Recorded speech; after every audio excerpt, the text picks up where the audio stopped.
시청자 여러분 안녕하십니까? 이재명 대통령의 무식이 국가적 난제라고 제가 지적한 바 있습니다. 무식이 지나치면 앞으로 폭탄이 될지도 모릅니다.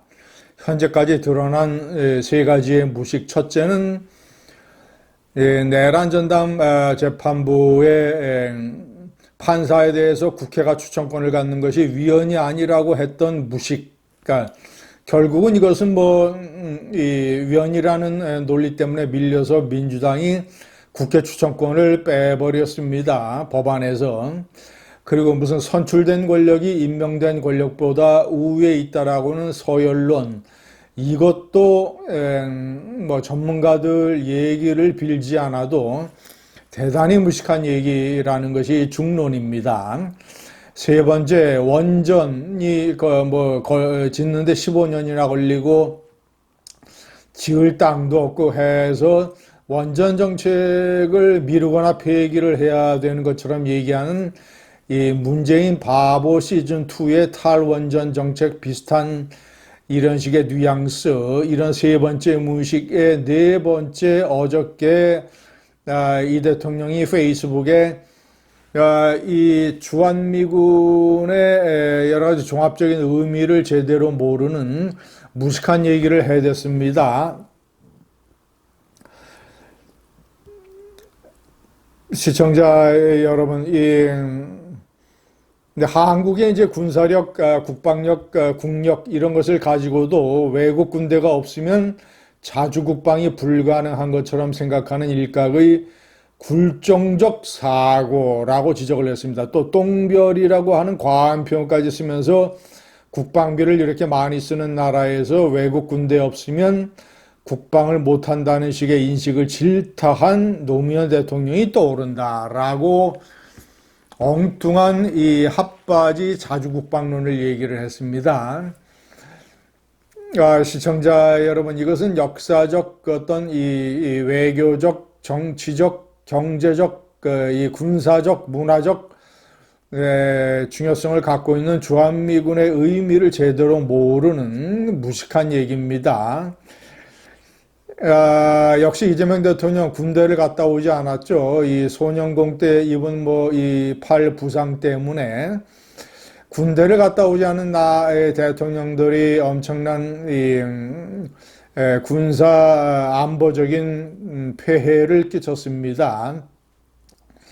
이명박 대통령 군대를 갔다 오지 않았고 연평도 사건 때 이 한 대에 1,000억 원이나 하는 전폭기를 이 대구 기지에 가지고 있으면서도 제대로 활용을 하지 못하고 북한에 대한 보복 폭격을 못해서 천안함 사태에 대한 이 원수를 갚는 일을 놓쳤습니다.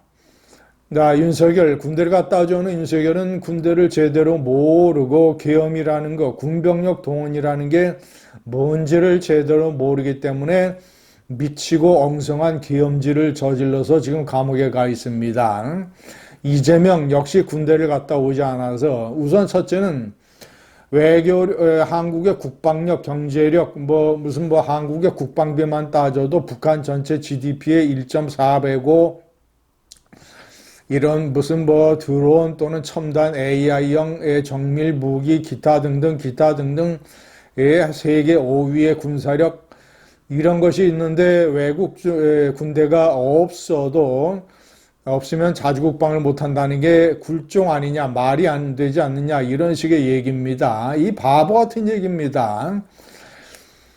첫째는 재래식의 전력만으로 하는 전투라면 그런 말이 가능하겠습니까? 가능할 것 같습니다. 한국의 공군력, 그리고 해군력, 지상전력, 경제력이 북한에 비해서 막강하기 때문에 재래식의 전력이라면 전투라면 그런 얘기가 가능하겠습니다만 그것도 어떤 지정학적으로 보자면 북중러 동맹이 군사동맹이 존재하는 한 북한이 재래식 전쟁을 일으키면 중국과 러시아의 전력이 같이 가세를 한다는 의미를 판단해야 됩니다. 그래서 설사 재래식 전력이라고 하더라도 이 주한미군의 존재가 없으면 한국의 안보는 이 풍전등화입니다. 시청자 여러분, 핵전쟁의 경우에는 더욱더 그러합니다. 북한은 핵 보유기구고, 이재명은 이것을 공식적으로 인정을 해서 핵 동결을 얘기를 하고 있습니다. 외국 언론과 인터뷰에서 그렇게 얘기를 했습니다. 북한의 핵미사일을 무슨 수로 막을 겁니까? 주한미군의 사드 미사일 방어체계가 없으면, 더군다나 북한은 초음속, 초고속 이 미사일까지 개발을 하고 있습니다. 주한미군의 사드 방어 시스템이라든가 주한미군이 대북 정찰 위성 기능, 이런 첩보 기능, 그리고 미국 본토 병력과 연결된 주한미군의 이런 능력, 이런 것으로 따지면 주한미군 없이 핵전쟁을 어떻게 막을 수 있을 것이며, 핵전쟁이 일어났을 때 용산 위에 핵 폭탄 하나만 떨어져도 국가 기능이 마비되는데, 이런 바보 같은 소리를 하고 있습니다. 시청자 여러분, 세계 3위의 GDP를 가지고 있는 독일, 5위의 일본, 다 4조 달러가 조금씩 다 넘습니다. 한국은 1조 8천억 달러로 세계 14위에 불과합니다. 지금 세계에서 미군이 가장 많이 주둔한 곳이 독일입니다. 5만 3천 명. 그리고 두 번째가 일본입니다. 4만 명. 한국이 2만 8천 명. 그리고 역시 나토의 부유한 국가인 이탈리아, 영국 이런 나라에 1만 명 정도씩 주둔을 하고 있습니다. 유럽의 다른 나라에도 수천 명, 그리고 중동까지 포함을 해서 여러 나라들의 세계 한 20여 개 안팎의 수백 내지는 수천 명씩 미군이 주도하고 있습니다. 세계 3위의 경제 대국 독일, 세계 5위의 경제 대국 일본은 고립이었다고 해서, 그들의 군사비가 모자란다고 해서, 그들의 경제력이 부족하다고 해서 미군을 주둔시키겠습니까? 미군을 주둔시켜야 미군에게 기지를 제공을 하고, 미군의 공군, 해군, 육군의 이 전력을 상주시켜야 러시아의 핵 위협으로부터 유럽을 지킬 수 있고, 북중러 동맹으로부터 일본과 동남아, 동북아를 지킬 수 있기 때문에 독일과 일본이 그런 막강한 미군 전력을 주둔시키는 것입니다.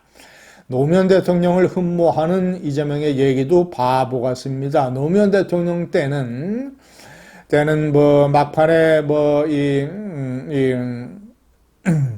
이라크에 파병을 하기는 했습니다만, 그 전에 평택 미군 군사기지를 건설하는 것을 습격한 이 아주 극좌 반미 시위대에게 아주 관용적인 이런 태도를 보이는 정신 나간 행동을 했던 정권이 노무현 정권이었습니다. 감사합니다.